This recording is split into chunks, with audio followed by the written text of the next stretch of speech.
미래학자로 상당히 많은 사람들에게 영향을 준 피터 드러그라는 사람의 일대기를 우연찮게 읽게 되었습니다. 그가 처음부터 유명한 학자거나 그런 미래를 예측하는 사람, 그리고 특별히 기업가들은 그가 하는 기업을 다스리는 5가지 원칙을 지금도 자기들의 그 성경처럼 받아들이고 있습니다. 한번 읽어보면 조직을 이끄는 사람들에게 큰 도움이 되는 책이기도 합니다.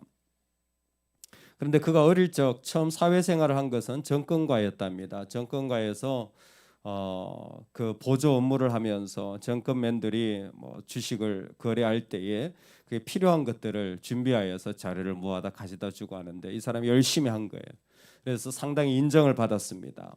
그리고 나서 그 다음에 이제 사회생활을 하게 된 것이 대기업 CEO의 비서 역할을 하는 것이었습니다. 그런데 첫 번째 일에서는 상당히 인정받고 잘하는 사람이었는데 두 번째 비슷한 업무인데 CEO의 비서 역할을 할 때는 썩 그렇게 두드러지지 못한 모습으로 살아가는 사람이었다라는 것입니다. 그런데 어느 날 자기가 섬기고 있는 한 CEO가 자신을 부르더니 대단히 엄하게 꾸짖으며 한마디를 해주더라는 것입니다. 너는 자리는 바뀌었는데 네 역할은 안 바뀌었다. 네가 한번 철저하게 생각을 해봐라. 네가 뭘 해야 되는 사람인지. 정말 최선을 다해서 일했는데 그 말을 듣고는 너무 비참하고 속상하더라는 겁니다. 열심히 했는데 왜 나한테 이런 말을 하지?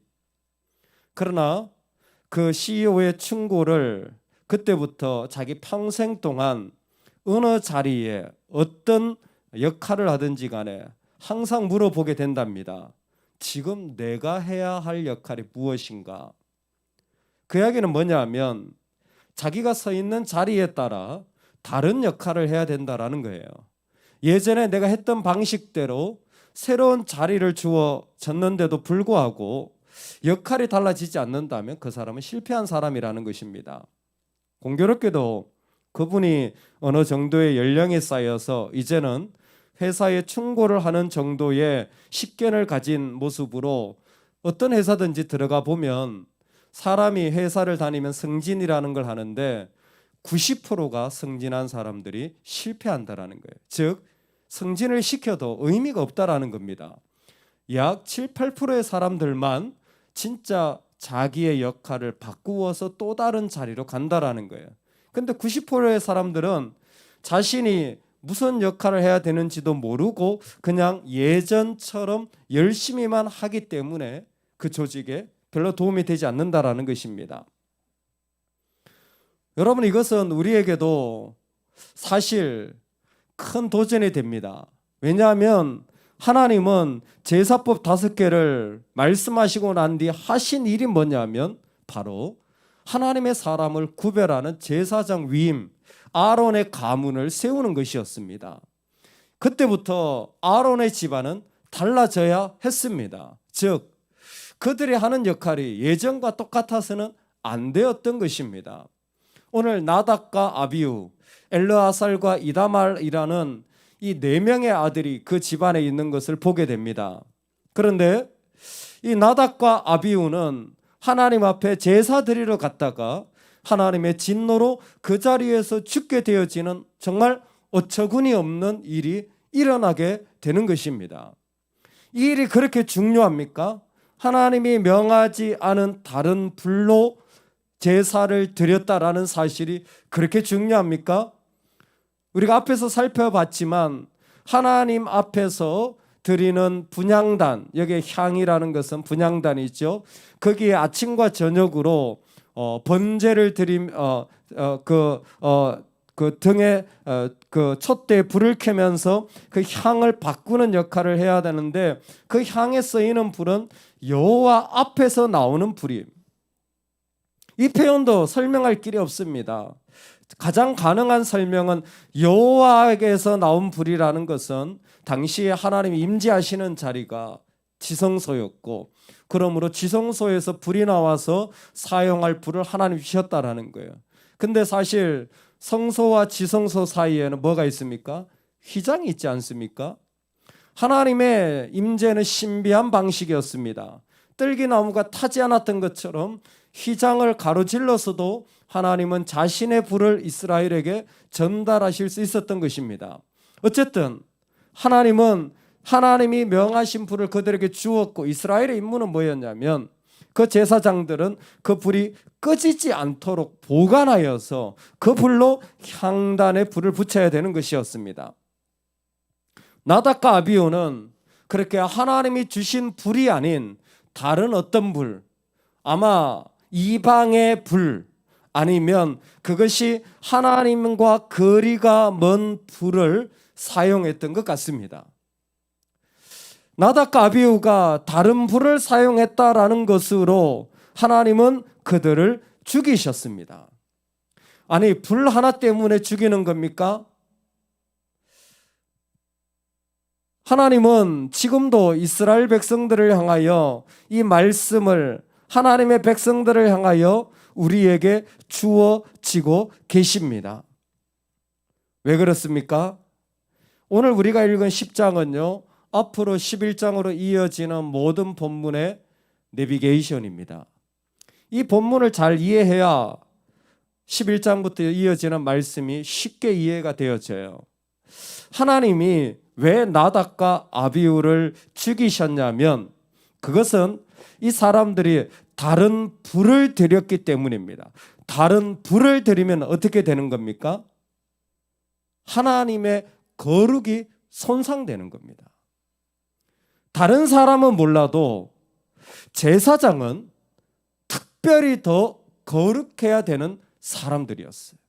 그런데 하나님의 거룩을 훼손하는 것을 쉽게 생각했다면 그것이야말로 하나님 앞에서는 너무나 가슴 아픈 일이었던 것입니다. 하나님이 내리신 불, 그것은 하나님 스스로 그 거룩을 지키는 이스라엘과의 경계선이었습니다. 우리가 하나님 앞에 나아갈 때에 여러분 조금 더 묵직한 사람이 될 수 있기를 주의 이름으로 축원합니다. 하나님 앞에서 그 하나님이 가벼워서 그 하나님의 거룩이 아무것도 아니라 내 마음대로 내 상황 따라서 이렇게 저렇게 하는 존재가 아니라 하나님이 너무 우리한테는 중요하고 무거워서 카봇, 영광이라는 말을 쓰고 있습니다. 지금 하나님이 너무 묵직해서 함부로 그분이 명하시고 원하시는 것을 내 상황에 따라 바꿀 수 없는 사람을 하나님은 이스라엘 가운데 위임하시고 세우시는 것입니다. 왜 제사장을 위임했습니까? 위임했다라는 말 자체가 손에 채웠다라는 말이에요. 손에 뭘 채웠습니까? 하나님을 드리는 제사로 채운 거예요. 하나님이 부르셨을 때 그를 향한 특별한 역할을 그들에게 허락하신 것입니다. 하나님이 특별한 역할을 준 것은 그들 가운데 제일 중요한 삶의 축복의 자리였습니다. 다른 사람들은 몰라도 이들은 하나님 편에 섰던 사람들이었고 하나님 편에 서야 할 사람들이었습니다. 하나님은 바로 이전부터 지금까지 그 사람들을 원하시는 것입니다. 세상에 속하지 않고 나를 따라오너라 라고 했을 때 자기의 십자가를 지고 따라갈 수 있는 사람들을 원하시는 것입니다. 이 메시지를 통하여서 우리가 하나님 앞에 살아갈 때에 너무나 중요한 도전을 받게 되어지는 것 같습니다. 여러분, 우리가 언제 우리의 신앙이 부정해집니까? 그것은 다른 때가 아닙니다.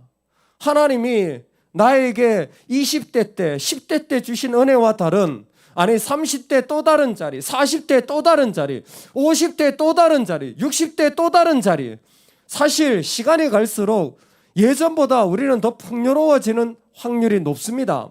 우리는 훨씬 더 여유로워지고 사실 삶의 시간도 많아지고 어떻게 보면 받은 은혜도 쌓여가고 있는데 역할은 이전보다 더 못하다면 그것은 심각하게 하나님이 우리를 세우신 자리에서 하나님을 잊어버린 자로 살아가고 있지는 않는지 돌아봐야 할 것입니다. 나답과 아비후는 다른 불을 하나님께 드렸기 때문에 그 자리에서 죽게 됩니다. 그가 죽자마자 그들의 역할을 그들의 동생인 엘르아살과 이다멜이 가지게 됩니다. 재밌는 것은 형들이 죽는 모습을 이 두 사람은 똑똑히 보게 된 거예요.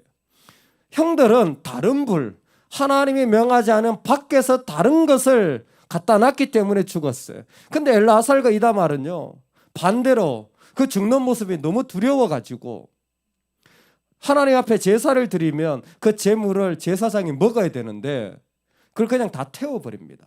왜? 거룩한 걸 함부로 먹었다가 자기들도 형들처럼 죽을까 봐 두려운 거예요.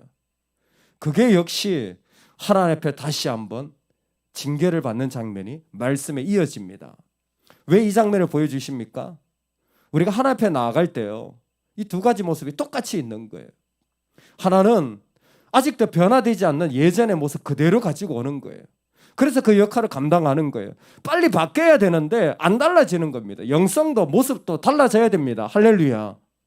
근데 또 하나의 모습이 뭐냐면 안 달라지면요, 이제는 두려워하면서 아무것도 하지 않으려고 하는 거예요. 이제는 타협하면서 아무것도 하지 않으려고 하는 겁니다. 아유, 이러다가 내가 잘못하면 어떻게 안 하니만 못해. 그러고는 그 자리에 앉아 있는 거예요. 그것도 거룩을 훼손하는 거예요. 그것도 거룩을, 하나님의 경계를 무너뜨리는 행위라는 겁니다. 오늘 우리가 살아가면서 하나님 앞에 나아갈 때는요, 내 모든 생각을 내려놓고 내 자리를 내려놓고 그것이 어떤 부담스러운 자리든 그것이 어떤 기쁜 자리든 하나님의 거룩만으로 그 자리에 나아가는 사실이 참으로 중요하다라는 것입니다. 오늘 우리가 살아가는 하나님 앞에서의 자리는 참 중요합니다. 중요하다는 말은 오늘 본문을 통하여서 참 위험스럽기도 합니다. 부모가 되는 것은 위험한 일입니다. 성도가 되는 것은 위험한 일입니다. 세움을 받는 것은 위험한 일입니다. 그렇기 때문에 늘 진심과 정성을 다하여 하나님 앞에 서야 하는 것입니다. 그러나 하나님은 이 가문을 영원히 자신의 가문으로 세우셨습니다. 다른 사람은 몰라도 하나님의 택한 백성들에게는 끊임없이 그 손에 자신의 일을 맡기고 그 일을 할 수 있도록 부르시는 것이었습니다. 여러분, 오늘 우리가 하나님 앞에 살아갈 때에 바로 하나님 앞에서 내가 해야 할 역할을 아침마다 주님을 위하여 나는 어떤 삶을 살아야 하는지 다시 한번 물어보시는 은혜가 있기를 주의 이름으로 축원합니다. 어떤 분이 정말 이 땅에 있으면서 이런저런 일을 전문적으로 하시는 분인데 그분이 하시는 일이 대단히 탁월하여서 어떻게 당신은 탁월합니까? 라고 물었더니 그분이 이렇게 대답하더라는 거예요. 일을 하기 전에 3초만 생각하십시오. 어떻게 하면 내가 이 일을 잘할 수 있을까? 3초만 생각하면 그 일을 진짜 잘하게 된다라는 거예요. 여러분 30분만 하루에 기도하십시오. 많이 안 해도 돼요. 30분만 기도하십시오. 그러면 진짜 영성 있는 그리스도인 될 줄로 믿습니다. 우리가 그 자리에 서서 하나님이 명하신 불을, 그 성령의 불을 올려드리는 은혜가 있기를 주의 이름으로 축원합니다. 아멘. 우리 같이 한번 기도합시다.